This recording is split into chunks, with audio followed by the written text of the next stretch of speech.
Hello मेरे प्यारे साथियों, आप सभी का हमारे इस चैनल पर स्वागत है। हम उम्मीद करते हैं कि आप कल वाली क्लास पूरी देखे होंगे।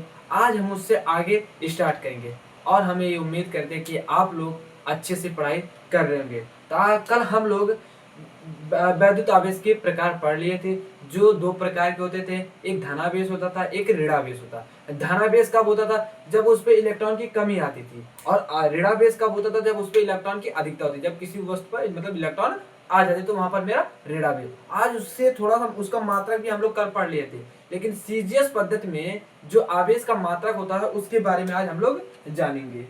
कुलाम जो आवेश का सीजीएस पद्धति में मात्रक होता है स्टेट कुलाम। इसे हम लोग फ्रैंकलिन भी कहते हैं।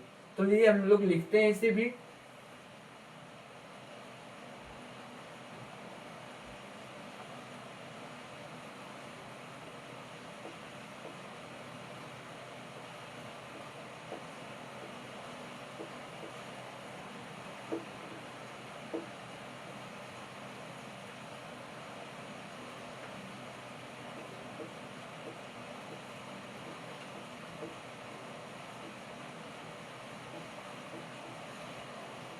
जो मेरा वैद्युत आवेश है, जो मेरा आवेश होता है, उसका सीजीएस पद्धति में जो मात्रक होता है उसे हम स्टेट कुलाम कहते हैं। स्टेट कुलाम होता है। क्या होता है? स्टेट कुलाम होता है। स्टेट कुलाम होता है।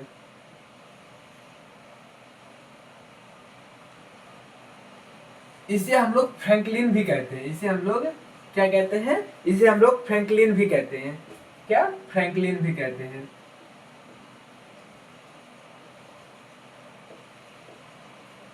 फ्रैंकलिन फ्रैंकलिन भी कहते हैं।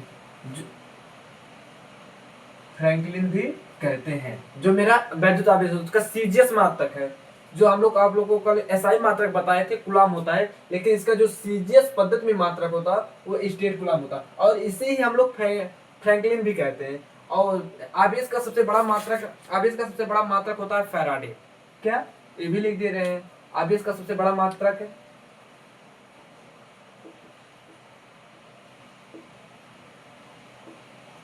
आवेश का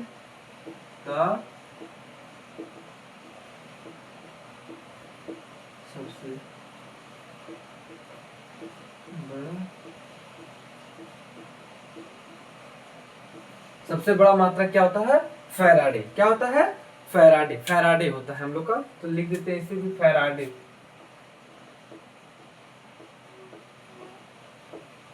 फैराडे फैराडे होता है। और सबसे छोटा मात्रक मेरा फ्रैंकलिन होता है।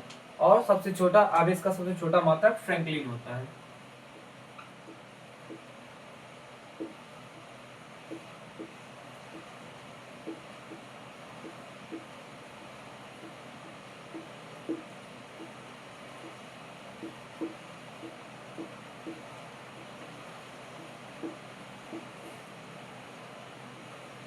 क्या होता है? फ्रैंकलिन होता है। यही जो हम लोग फ्रैंकलिन लिखे हैं, यही इसका सबसे छोटा मात्रक होता है, फ्रैंकलिन। और जो एक फैराडे बराबर होता है, क्या एक फैराडे बराबर होता है हम लोग का? क्या एक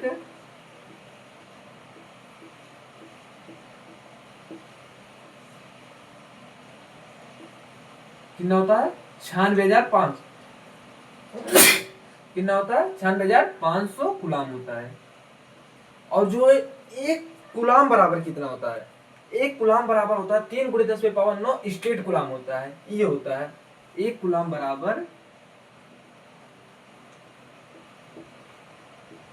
एक कुलाम बराबर होता है 3 × 10⁻⁹ स्टेट कुलाम। इतना तो आप लोग को समझ में आ गया। जो वैद्युत आवेश का मेरा सीजीएस मात्रक होता है, सीजीएस पद्धति में जो मात्रक होता है उसे हम लोग स्टेट कुलाम कहते हैं या फ्रैंकलिन कहते हैं। और जो आवेश का सबसे बड़ा मात्रक फैराडे होता है, और आवेश का सबसे छोटा मात्रक मेरा फ्रैंकलिन होता है। और एक फैराडे बराबर होता है 96,500 कुलाम होता है। और एक कुलाम बराबर होता है हम लोग का 3 × 10⁻⁹ स्टेट कुलाम होता है। स्टेट कुलाम ये इतना मेरा होता है। अब फिर हम लोग पढ़ेंगे सजातीय आवेश। क्या पढ़ेंगे? सजातीय आवेश। हेडिंग लगाते हैं सजातीय आवेश।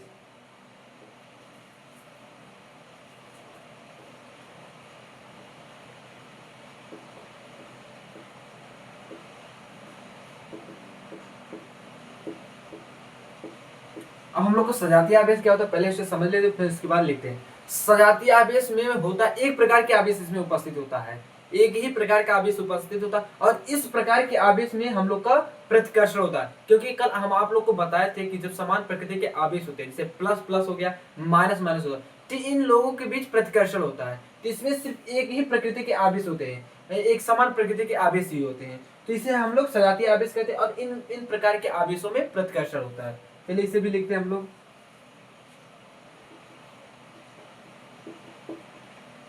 समान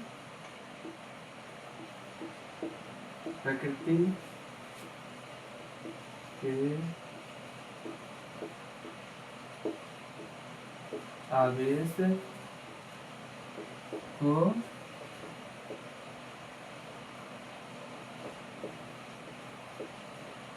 सजातीय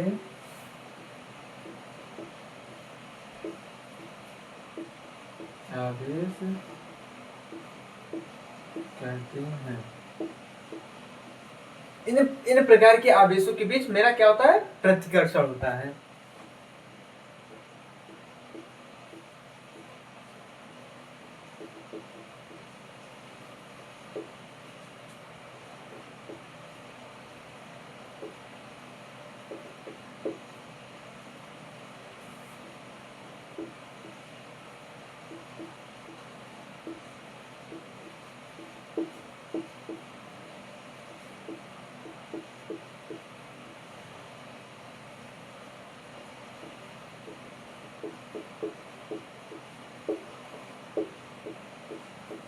ठीक, जो हमारा सजातीय आवेश होता है वो समान प्रकृति के आवेशों को ही कहा जाता है और जो समान प्रकृति के आवेश होते हैं उनके बीच हमारा प्रतिकर्षण होता है।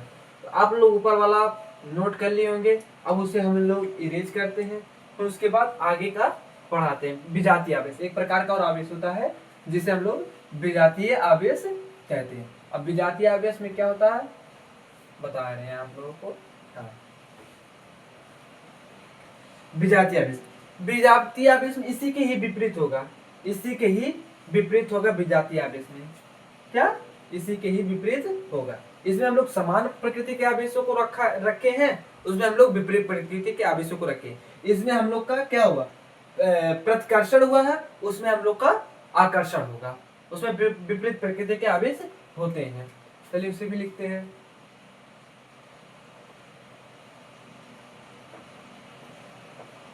विजातीय आवेश, इसमें क्या करेंगे देख लेते हैं। विपरीत प्रकृति के आवेश, क्या विपरीत प्रकृति के आवेश, विपरीत प्रकृति के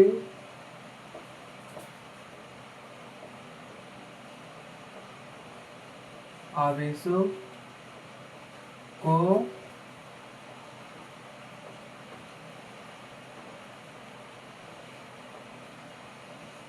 विजातीय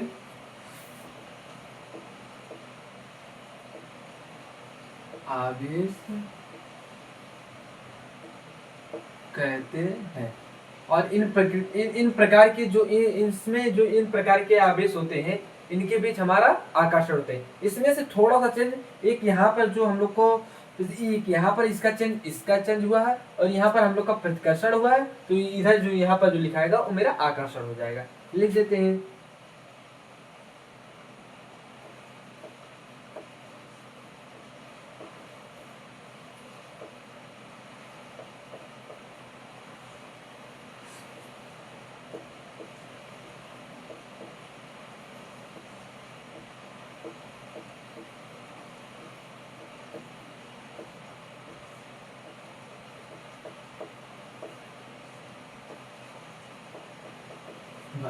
यही हम लोग का विजातीय आवेश होता है।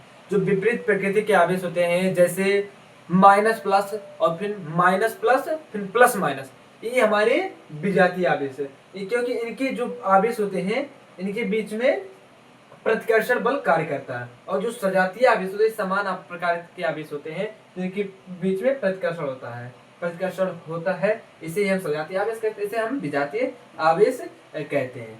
अब कुछ मान है उन्हें आप लोग याद रखिएगा, क्योंकि वो पूछ लेते हैं, मतलब कहीं आप कहीं गए हो तो कोई पूछ भी सकता है, इसलिए आप लोग, मैं उसे लिखा रहा हूँ, उसे आप लोग याद रखिएगा।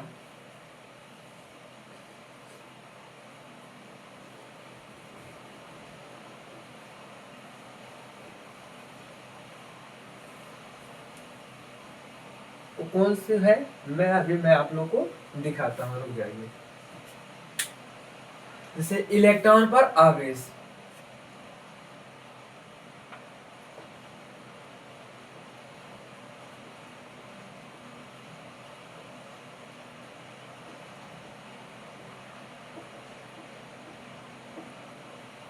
फिर इलेक्ट्रॉन पर आवेश, फिर प्रोटॉन का पर आवेश और अल्फा कण पर आवेश। क्या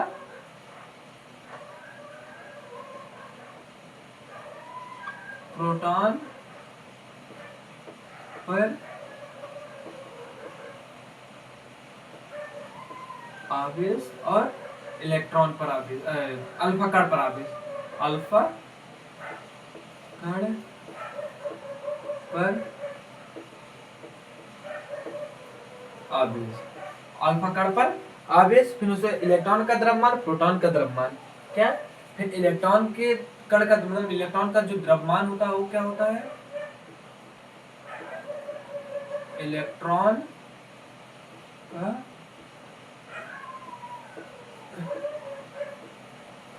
द्रव्यमान और प्रोटॉन का द्रव्यमान।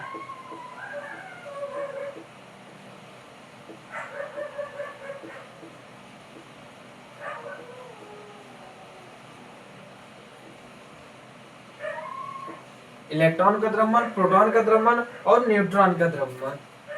क्या, न्यूट्रॉन का द्रव्यमान, न्यूट्रॉन का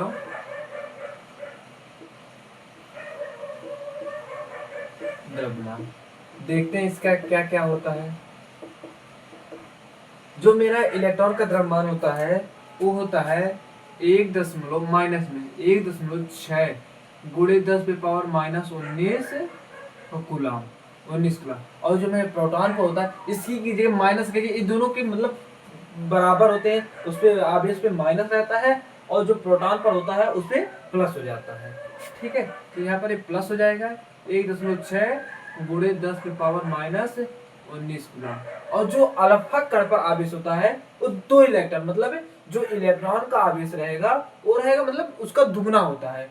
जो अल्फा कण हमारा हीलियम होता है, तो हीलियम मतलब जो रहता है 2, हीलियम का परमाणु क्रमांक 2 होता है। इसके लिए जो इस पे अल्फा कण पर मेरा प्रोटॉन आवेश का मान होगा, जो आवेश का मान होगा वो 2 इलेक्ट्रॉन हो जाएगा। क्या, 2 इलेक्ट्रॉन हो जाएगा, मतलब इसके जगह 2 गुणे 1.6 गुणे 10⁻⁻19 होता है।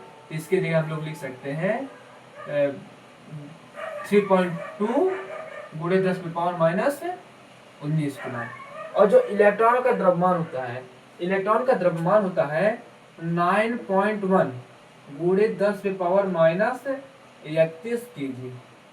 ये मेरा इलेक्ट्रॉन पर द्रव्यमान होता है। और प्रोटॉन पर जो द्रव्यमान होता है वो होता है 1.67 गुणे 10⁻27 kg होता है, 27 kg होता है। और जो इस पे होता है 1.64 गुणे 10⁻⁻27 गुणे 10⁻⁻27 होता है, -27 kg। ये इतना होता है। जो इलेक्ट्रॉन पर आवेश होता है -1.6 गुणे 10⁻⁻19 कूलम होता है। और जो प्रोटॉन पर आवेश होता है वो 1.6 गुणे 10⁻⁻19 कूलम होता है। लेकिन इलेक्ट्रॉन पर मेरा माइनस होता है और प्रोटॉन पर मेरा प्लस होता है। और जो अल्फा कण पर आवेश होता है वो 2 इलेक्ट्रॉन हो जाता है, मतलब इलेक्ट्रॉन का दोगुना हो जाता है। तब इलेक्ट्रॉन का जो इलेक्ट्रॉन पर जो इलेक्ट्रॉन का आवेश होता है उसका 2 गुना होता है। जब इलेक्ट्रॉन के आवेश का 2 गुना हम करेंगे तो मेरा आ जाएगा 3.2 गुणे 10⁻⁻19 कूलम हो जाता है। फिर उसके बाद इलेक्ट्रॉन का द्रव्यमान जो कि होता है 9.1 गुणे 10⁻31 kg, यानी 9.1 गुणे 10⁻31 1 किलोग्राम, केजी का मतलब किलोग्राम हो गया। और फिर जब प्रोटॉन का द्रव्यमान होता है 1.67 गुणे 10⁻27 kg, ये भी किलोग्राम हो जाएगा। और न्यूट्रॉन का द्रव्यमान बराबर होता है 1.64 गुणे 10⁻27 kg। इतना नोट कीजिए, उसके बाद आगे हम पढ़ा रहे हैं, इतना नोट कीजिए आप लोग।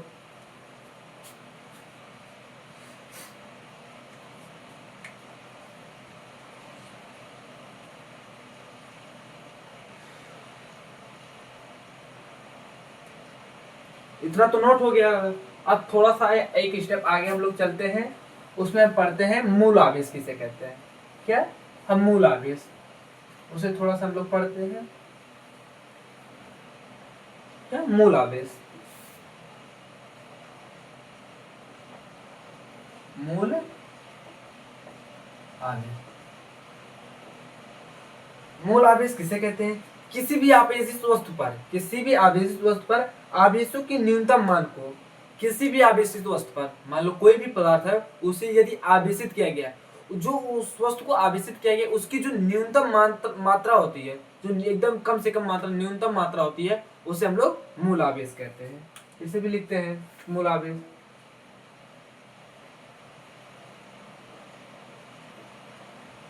किसी भी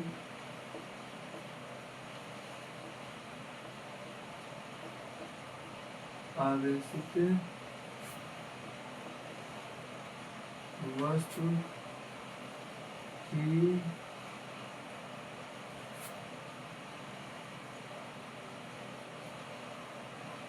न्यूनतम मात्रा को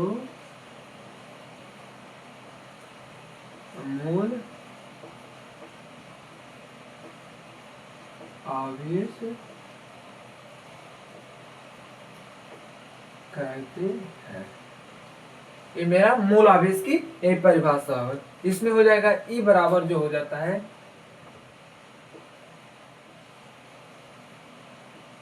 E बराबर हो जाता है 1.6 गुणे 10⁻⁻19 कूलम। और अब हम लोग एक जो हेडिंग अब आएगा, आवेशों के मूलभूत गुण, मतलब आवेशों के जो गुण क्या क्या होते हैं। तो जो अब यहाँ पर हेडिंग डालेंगे आवेशों के मूलभूत गुण। क्या? आवेशों के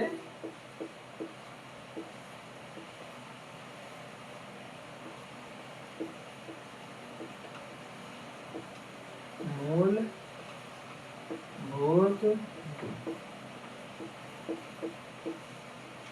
ये आप लोग हेडिंग डाल लीजिए। यहाँ से हम आप लोगों को कल कंटिन्यू कराएंगे, और इस चैनल पे आपको पूरा पूरा एक शुरू से लास्ट तक एकदम एक राइट, एकदम सही सही आप लोग को नोट्स मिलेगा। एकदम इसी प्रकार ही नोट्स, इसी प्रकार आप लोग को यदि बोर्ड में आता है तो बोर्ड में भी इसी प्रकार लिखना है, एकदम एक नंबर भी नहीं कटेगा आप लोगों को। तो इसी प्रकार ये नोट्स ऐसे आप लोग जैसे जैसे मैं लिखता जा रहा हूँ उसी प्रकार आप लोग उससे नोट्स तैयार करते रहिए। तो मैं उम्मीद करता हूँ आज जितना आप लोगों को पढ़ाया है उतना आप लोगों को काफ़ी अच्छे से समझ में आया होगा। तो कल से इसके आगे हम लोग यहाँ से वैद्युत आवेश के मूलभूत गुण से कंटिन्यू करेंगे, और पिछला के आप लोग जितना मैं पढ़ाया हूँ उसे पढ़कर थोड़ा याद करके आइएगा, ताकि आगे का जो कंसेप्ट होगा आप लोगों को अच्छे से समझ में आएगा। ठीक है, धन्यवाद।